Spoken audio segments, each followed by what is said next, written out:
Mis hermanos cambiaron las cerraduras de la casa de mi padre para echarme a la calle tras su funeral. No se imaginaban la sorpresa que les tenía preparada. Necesitamos las llaves. La voz de Luis, mi hermano mayor, cortó el silencio denso y pesado de la sala. Aún no habían pasado ni 24 horas desde que habíamos enterrado a papá. El olor a crisantemos y a café rancio del velorio todavía se aferraba a mi ropa. Ramón, el del medio, asintió a su lado, con los brazos cruzados y una expresión que pretendía ser solemne pero solo delataba impaciencia. Papá quería que vendiéramos todo y repartiéramos el dinero, continuó Luis, golpeando la mesa de roble con la punta de los dedos. La misma mesa donde papá leía el periódico cada mañana. Sentí una oleada de frío que no tenía nada que ver con la temperatura de la casa. No pienso vender, respondí, mi voz más firme de lo que me sentía. Papá me pidió que cuidara esta casa. Ramón soltó una risa seca, un sonido feo y cortante. ¿A ti? Por favor, si nunca hiciste nada por él. Crecí en una casa donde el afecto era una moneda de cambio y mis hermanos siempre tuvieron los bolsillos llenos. Mi padre, don Eusebio, era un hombre forjado en el trabajo duro y el silencio. Tenía la mirada de quien ha visto demasiado y las manos de quien lo ha construido todo. Para él, el valor de un hombre se medía en sudor y resultados tangibles. Por eso Luis y Ramón eran sus herederos naturales. Eran extensiones de él mismo, hombres prácticos que se unieron al negocio familiar, un taller mecánico que era el corazón latente de nuestro pequeño pueblo, tan pronto como tuvieron edad para sostener una llave inglesa. Yo era diferente. Yo era el que se escondía en los libros, el que prefería las ecuaciones a los motores, el que se fue a la ciudad para estudiar una carrera que mi padre nunca entendió del todo. Filosofía, murmuraba a veces, como si fuera el nombre de una enfermedad exótica. Para mis hermanos, yo era simplemente el inútil, el bicho raro que había abandonado el único legado que importaba.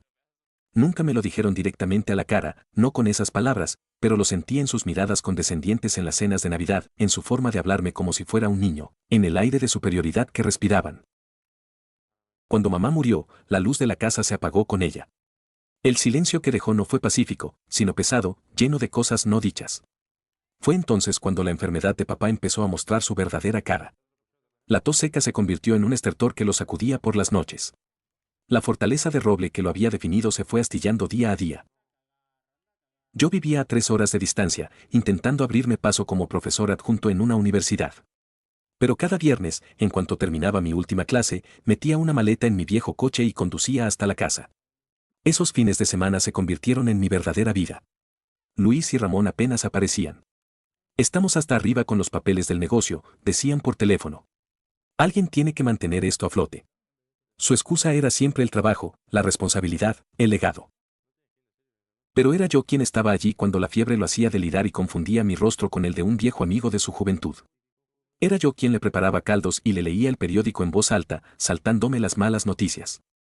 Era yo quien lo ayudaba a bañarse, sintiendo la fragilidad de sus huesos bajo la piel, un hombre que antes podía levantar un motor con sus propias manos y ahora apenas podía sostenerse en pie. Lo hacía sin esperar nada a cambio, porque a pesar de su dureza, era mi padre.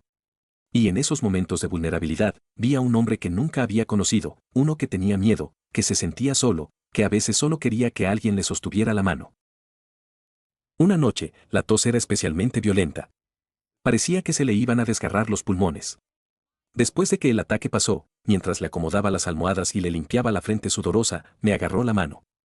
Su agarre era sorprendentemente fuerte, como un último vestigio del hombre que fue.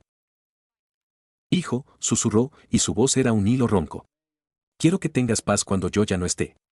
Me miró, y sus ojos, hundidos y cansados, estaban llenos de una claridad aterradora. No hables de esto con nadie. ¿Con nadie? ¿Me oyes? Pero quiero que te quedes con la casa. Es lo único que no quiero que terminen destruyendo. No supe qué decir. Asentí, con un nudo en la garganta. No era por el valor de la propiedad, no era por el ladrillo y el cemento. Era porque en esa frase, en esa petición secreta, sentí el reconocimiento que había anhelado toda mi vida. No me lo daba por obligación. Me lo daba por gratitud. Cuando murió, la poca paz que habíamos construido se hizo añicos. La escena en la sala fue solo el principio. Después de que se burlaran de mí, me quedé sentado en silencio, escuchando sus planes. Hablaban de agentes inmobiliarios, de tasaciones, de cómo el terreno valía más que la casa en sí. Hablaban de mi padre como si fuera una partida en un libro de contabilidad que por fin podían cerrar. Esa misma noche fue la última vigilia. Dejaron el velorio temprano, diciendo que necesitaban descansar. Yo me quedé hasta el final, junto al ataúd, despidiéndome en silencio. Cuando volví a casa, pasada la medianoche, agotado física y emocionalmente, la llave no giró en la cerradura. Intenté de nuevo. Nada. Miré más de cerca y vi los arañazos alrededor de la placa de metal. La habían cambiado. Habían cambiado las cerraduras de mi casa mientras yo velaba a nuestro padre. Me quedé allí, en el porche, bajo la luz mortecina de la farola. Mis libros, mi ropa, las pocas fotos que tenía de mamá, todo estaba dentro. Toqué el timbre, sabiendo que era inútil. Golpeé la puerta, primero suavemente, luego con más fuerza. El silencio desde dentro era una respuesta más cruel que cualquier grito. Me bloquearon las llamadas. Me eliminaron de los chats familiares. Simplemente me borraron. Tuve que dormir en mi coche esa noche. Al día siguiente, con el dinero que llevaba en la cartera, alquilé un cuartucho miserable en las afueras del pueblo, un lugar con olor a humedad y desesperación. La guerra había terminado. Y yo la había perdido. Los siguientes 3 meses fueron un infierno silencioso. Me sumergí en mi trabajo en la universidad, usando la distancia como un escudo. Cada día era una lucha para no dejar que la amargura me consumiera. Pensaba en ellos, en mi propia casa, imaginándolos revolviendo las habitaciones, decidiendo qué tirar y qué vender. La traición era una herida física, un dolor sordo en el pecho que me despertaba por las noches. No intenté contactarlos de nuevo. Sabía que sería inútil. Habían dejado muy clara su postura. Para ellos, yo ya no existía. Entonces, una tarde, al volver a mi deprimente apartamento, encontré una carta certificada en mi buzón. El remitente era el despacho de abogados de don Anselmo, el viejo notario que había llevado los asuntos de mi padre durante más de 40 años. Me citaba en su despacho con carácter de extrema urgencia. Un escalofrío me recorrió. Pensé lo peor, que mis hermanos habían encontrado alguna forma legal de desheredarme por completo, de borrar hasta el último vestigio de mi conexión con la familia. Con el estómago encogido, conduje hasta el pueblo al día siguiente. El despacho de don Anselmo olía a papel viejo, a cuero y a justicia lenta. Me recibió con una expresión afable pero seria. Siéntate, muchacho, dijo, señalando una silla frente a su imponente escritorio de caoba. No hubo charlas triviales. Fue directo al grano. Tu padre era un hombre previsor, comenzó, ajustándose las gafas. Sabía con quién trataba. Sabía que el amor por el dinero puede envenenar la sangre. Abrió un cajón y sacó un sobre grueso y sellado. Me dio instrucciones muy estrictas de no entregarte esto hasta que hubieran pasado al menos 3 meses de su fallecimiento. Bueno, supongo que quería darles la oportunidad de hacer lo correcto. Deslizó el sobre por la mesa. Mis manos temblaban ligeramente al tomarlo. Dentro había un documento notariado, lleno de sellos oficiales y firmas. Era una escritura de transferencia de propiedad. Mi padre había transferido la titularidad completa de la casa a mi nombre un año antes de morir. No era parte de un testamento que pudiera ser impugnado. Era un hecho consumado.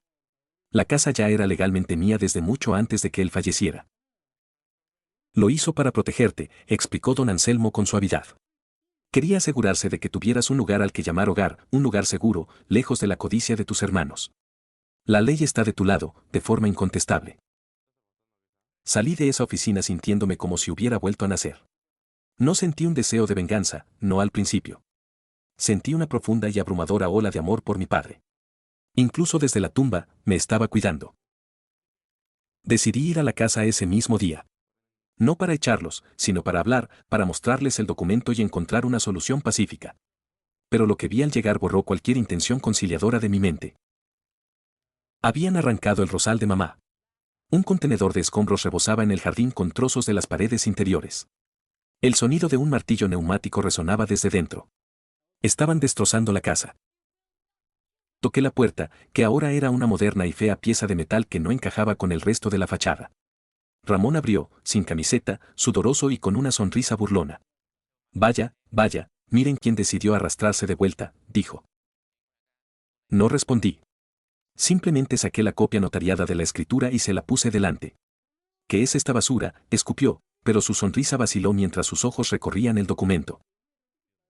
Luis apareció por detrás, atraído por el silencio. ¿Qué pasa?, le arrebató el papel a Ramón. Lo vi leerlo 1, 2, 3 veces. Su rostro, normalmente rojo y confiado, se volvió de un blanco ceroso. Esto es una trampa, murmuró, con la voz ahogada. Esto es falso. No lo es, dije con calma, una calma que me sorprendió a mí mismo. Podéis llamar a don Anselmo.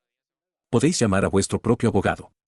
Podéis llamar a la policía si queréis, y de hecho, creo que lo haré yo si no estáis fuera de mi propiedad en una hora. El caos que se desató fue casi cómico. Gritos, acusaciones, llamadas frenéticas a su abogado, que solo pudo confirmar la terrible verdad para ellos. La policía llegó, llamada por mí, revisó los documentos y les informó cortésmente de que estaban en una propiedad privada sin el permiso del dueño. Les di una semana. Una semana para sacar sus herramientas, sus planes de remodelación y cualquier cosa que hubieran traído. No por generosidad, sino porque ya había aprendido la lección de mi padre: a veces, tienes que dejar que la gente se enfrente a las consecuencias de sus propias acciones. El último día, me senté en el porche mientras ellos cargaban una furgoneta con sus cajas. El ambiente era gélido. Luis ni siquiera me miró. Pasó a mi lado con la mandíbula apretada, lleno de un odio silencioso que probablemente durará el resto de su vida. Ramón, sin embargo, se detuvo en el último escalón. Se giró y me miró fijamente.